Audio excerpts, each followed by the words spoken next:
Hey, what's up guys? Mike, Red Fox. In this video, I'm going to give a complete walkthrough of my GPU mining grow tent.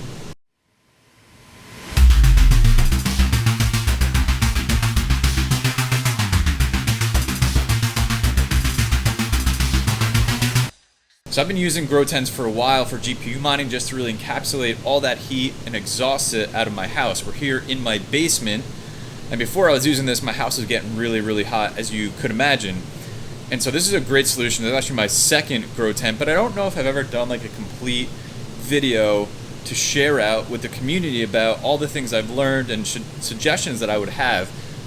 And what made me think about this is there's just so many people going this route, and it's just so amazing to see all their different setups and the roadblocks that they're running into and overcoming, and just the creative solutions that they've come up with.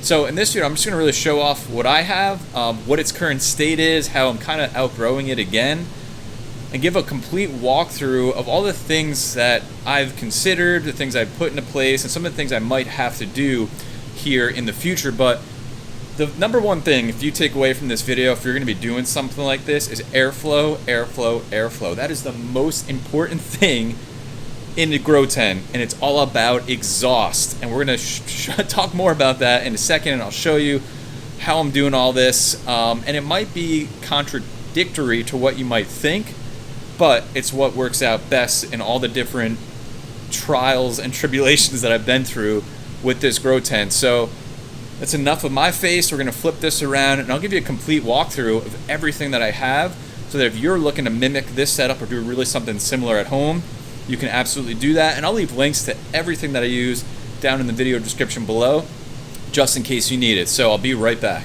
All right, there she is in all her glory. So that's my grow tent, and what we're going to do is just go through it step by step.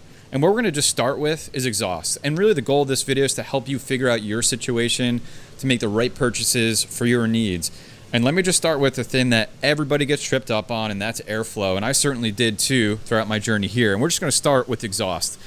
So, right, common sense kind of thing here, but heat rises. So heat's going to rise from the bottom up to the top of the tent. And so that's the first most important thing you got to think about, is that your cool air has got to be coming from down below, and your hot air is going to collect on top, and you got to figure out how to get rid of it. And so you can see that duct I have up there, and that is going, I could probably get a good shot here. That's going right in the top of the tent. And there's a second one right here, and that's coming in the side of the tent only because there's not another hole on the top. So that's coming in here. And those are the two exhaust fans that I have pulling. They're both 8-inch Vivo Sun exhaust fans. One of them is a steady, just pulls, no adjustments you can make. It just runs full blast all the time. The other is a variable fan, a little tight over here, which is what this is. And so if I ever needed to, I could adjust the speed with that controller there. Sorry, it's a mess over here. And those are both pulling air out of the tent and sending it out what was my basement window. All right, and so you might be saying, Mike, I don't know what size exhaust fan to get. I'm just really concerned. Get the biggest one you can and get a variable one, because if you get a variable one, you can always dial it down. But I see so many people get 4-inch fans, 6-inch fans, and it's just not enough. Even in my first tent that only maybe had 20 GPUs in it, I still had that 8-inch, and I never adjusted the variable speed down. I just ran it full blast all the time. And then eventually I had to add the second one when I upgraded the tent and added more GPUs. So, number one, biggest fan you can get. And that brings me to my next point, is location. Pick a location that you're going to be able to exhaust this heat. Maybe it is similar to this in your basement. I've seen setups in people's bedrooms, attics, garages, you know, just about everything. But pick a location based on you being able to get rid of all that heat. And a couple of things: don't put your exhaust fans inside the tent. It's just going to add extra heat. I did that in the beginning, and it's going to take up extra room. And the best thing you can do is have as short runs as possible. This is a little longer than I would like, and you want the short bends as possible, because all that is just going to work against your airflow situation. So shortest runs that you can and the least amount of bends as you can. Like, listen, don't kill yourself over it because you're figuring out how to get a grow tent inside your house with a bunch of GPUs in it. So, but don't go too long because it will affect your airflow and your negative air pressure, which is the second thing. So chase exhaust. That is what you need because you want your tent to look like this. See how bowed in that is? That is all negative air pressure. That means there's more air being pulled out of this thing than I'm sending into this, which means it's catching all that heat and getting rid of it. It's not staying in that tent. Now, there's a bunch of math you can do to figure out how many air changes you need based on the amount of wattage you're pulling off in there. I don't do that. I just do trial and error and figure out what I need. So along the same lines of airflow, so that air's got to be coming from somewhere, and that's what you see down there. And a common mistake people make is they think that they need fans pushing air into their tent. You don't. You absolutely don't. It'll actually probably work against you. What you need is exhaust, exhaust, exhaust. And what that will do is just naturally, because it's pulling so much air, find ways to get that air into the tent. And so with this VivoSun tent that I have here, it has openings for you to do that. And so there's some ductwork there. And the reason you use ductwork is so on the inside, which we'll take a look at in a minute, you can direct where you want that air to go, maybe over some hot cards or whatever. We'll take a look in a second. You also got some up here. I really don't use because they're on the top. Again, hot air rises, so you want to bring that cool air in from the bottom. Got one down there, you can see. And then I also have these flaps here you can open as much as you want. I'll show you. To let air in, there's just a screen there. You got to clean that every now and then, collects dust. But those are all the ways that you can get airflow into this tent. There's some holes on the back and this more back there that I don't use because it's up against the wall. But those are all the ways you get air into this tent. So you really don't need a booster. Maybe if you're filtering it, just to push it through the filter. But I don't use a filter, even though I probably should. And that's airflow. The one thing to get to that I should be doing that I'm not is all that air is coming from my basement. You really want that coming from outside because I'm creating negative air pressure in my house here too. And my basement's isolated from the upstairs. There's no cooling that's happening down here, so you can actually see it's pretty toasty. 85 Fahrenheit in here right now for a few reasons. Mining. Got this computer mining here. I got to get all this stuff really isolated. But what's happening is, we'll take a look back here, is I have this window open and you can feel the breeze being pulled in. And so really what I'm at the mercy of is the ambient temperature outside, which right now is 75 degrees. So it's pulling in that, and that is working with the ambient air being created by, what do I have, 5 GPUs running right now, server power supplies and all that running out in the open. And with all of that and all the radiant heat, that's another thing. This will hit you with radiant heat. This, I should probably insulate all these. This is radiant heat. You can feel how warm they are. So this is creating heat as well. So there's probably something that we can do to insulate all of that so that all that heat doesn't radiate out into the environment and raise your ambient temperature. But that's what I'm working against. So this is the temperature of the air getting pulled into the tent. And then you can see the temperature inside the tent. It's currently 112 degrees Fahrenheit. So pretty simple. The lower this is, the lower that will be. And so that's why I can't wait for the fall and winter. Absolutely can't wait. And again, I really need to get these GPUs in there or somewhere else, and that will bring down the temperature here. And I will probably next season look at how to insulate all this ductwork so that it's not radiating heat and again bringing up my ambient temperature down here. But airflow is number one. That's the most important thing. Exhaust, exhaust, exhaust.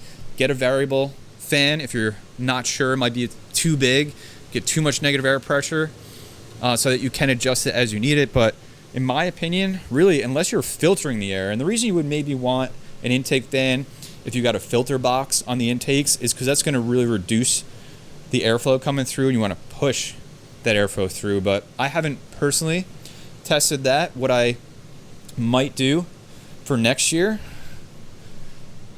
is just put a filter on that window, because I am pulling pollen and stuff in during the spring season.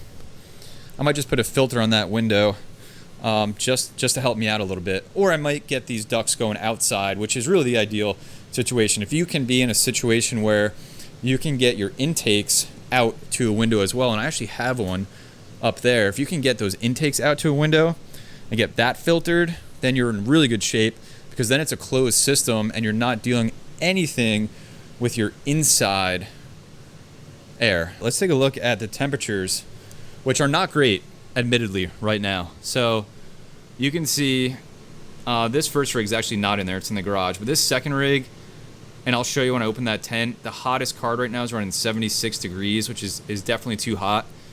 You see some of the other ones are running totally fine. They're just packed too close together. I'm trying to fit 8 cards on a 6-card frame. And you can see my 3070 rig is actually looking pretty good. Those are just the Founders Edition cards that there's just no way to get those cool in a grow tent. But all the other cards looking really good. Look at those temps, right? Those are great temps for in there. So yeah, and there's a bunch of others. You can kind of see the temperatures as we scroll down that are in there. So overall, a little hotter than I want, but I know why, and I know the adjustments I have to make. And yeah, let's get this thing open. Let's get this thing open and take a look. There it is. So in there, I don't know, is like 40 to 50 GPUs right now.